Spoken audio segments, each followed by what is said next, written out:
When media becomes lost, usually there's a trail of clues you can follow in order to uncover its whereabouts. And even in cases of media becoming lost forever, at least there's still some closure you can get knowing the exact circumstance of why that media had the fate in which it was given. But then sometimes you get this really strange anomaly that goes against all conventions of lost media hunting, and to this very day, people haven't been able to figure out what the heck it's supposed to be.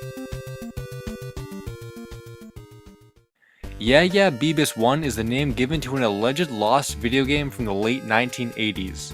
The name first appeared in the mail-order video game service Play It Again in June of 1989, and then reappeared in the July, August, and September issues.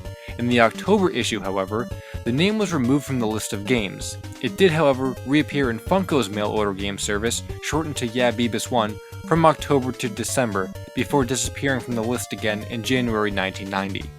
So essentially, we have an absolutely strange video game title being advertised across two different mail order services from June to December 1989, and then it disappears forever. Usually when I make these mystery videos, I pose a question like, where could this be, or what evidence can we look at? But in this case, I want to exclaim, what the heck is this? Is it actually a game? Was it cancelled? Is it lost? Maybe it's just a wacky typo? Well, there are many different and interesting theories people have about it, so maybe today we can try and narrow in on what Yeah Beebiss I could actually be. First, let's take a look at the ads themselves. There are a couple theories involving just these ads in and of themselves, exactly what you see here. Behind this text could be possible answers. The first of which is an idea that Yeah Beebiss was a name created as a copyright trap. This means that if any other company tried to copy this list of games for themselves, Play It Again would be able to know it was stolen because Beebiss would appear on the list. In fact, Beebiss is actually misalphabetized on the list, further proving evidence for this theory. Despite this, the overall inaccuracy of Beebiss's name appearing and disappearing debunks it rather quickly. The original list of games was first conceived in early 1989, but didn't appear in Play It Again until June. Not to mention, it disappeared only 4 months later. If it had truly been a copyright trap, it likely would have stayed on the list for longer, and keep in mind, Funko probably wouldn't have picked it up themselves if that was the case, never mind both companies with Beebiss appearing in the same magazine. And speaking of similarities between both companies, the list of games is exactly the same between Play It Again and Funko. The only difference is the list of prices. This loosely goes back to the idea that both companies share the same list, and provokes the second theory, stating that Yeah Beebiss is simply a non-existent mistake listing that went unnoticed for 7 months, because of the longevity of the list from conception to distribution. However, there are again issues with this idea.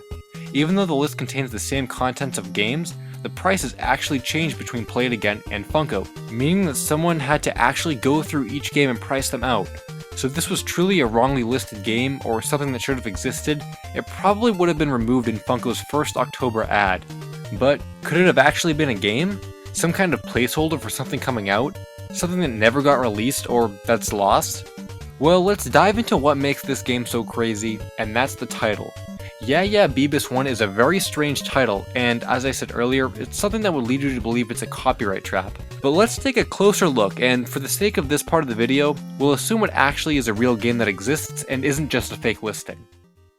Just as there is a lot to analyze in a simple advertisement in a magazine, there's a lot to analyze in a name. The first and possibly most popular belief is that Yeah Beebiss I was a typo for the Vic Tokai game Dweebers.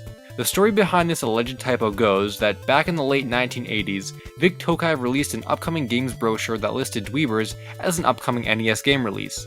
The game was actually being planned for Game Boy, but no one knew of that mistake at the time. As a result, Dweebers for the NES was reported as an upcoming game around the same time Beebiss was first posted in that ad. So it's been said that Beebiss sounds somewhat similar to Dweebers, and apparently this could have resulted in a typo for Play It Again's ad. And since Dweebers was cancelled anyway, a typo for a cancelled game sounds reasonably accurate.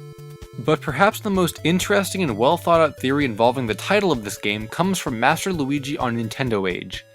He says, "I looked up the Romanji for what I would assume would sound like Beebiss I, and plopped it into Google Translate. It was translated as the Beebay. I decided to look up what Beebay meant, but Dictionary.com thought I meant Beebe, and behold, Beebe was the surname of an American explorer and naturalist, and I decided to piece things together. The 1 probably was taken from the Roman numeral 2 as a typo, and the fact that BB was an explorer, maybe Yeah Beebiss 1 turned out to be Super Pitfall 2? So, could Yeah Beebiss 1 actually be Super Pitfall 2?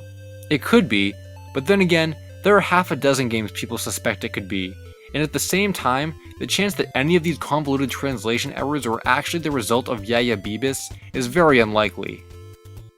Despite all existing theories and evidence I have reviewed thus far, and upon researching and gathering as many different info sources and opinions and ideas as I could, there is one very important oversight that I feel as though hasn't been discussed in regards to this game, and I have to make one final huge point about it now. Let's go back to the very first piece of evidence that we looked at, the advertisements. In most theories and ideas regarding the advertisements that I discussed, it's commonly believed that the game was cancelled or that it was a typo for a game that doesn't exist. However, both of these advertisements are for NES game trade-ins. This means, without a doubt, that someone had to compile a list of games that existed at the time and match them up for prices with every one of them, because they had to exist in order for them to be traded in. This is not a new release list or an upcoming games list. This is a list of games that must already exist in order for people to trade them in. In fact, in the Play It Again ad, they even bolded the title as if they knowingly emphasized its increased shipping time. Therefore, I truly believe that this game exists in some kind of actual, tangible form, even if that form is not under the name Yeah Beebiss 1, making an actual name typo or translation error much more likely rather than a typo for a game that doesn't exist. So without a doubt, this is one of the most interesting pieces of lost media I've ever looked into, never mind one of the most interesting pieces of lost video game history out there. But regardless of whatever the outcome may be, whether Yeah Beebiss 1 is unearthed or perhaps even debunked, one of the greatest mysteries in all of gaming will finally be solved, and we'll be able to rest a little easier over this black and white text on a game ad from 1989.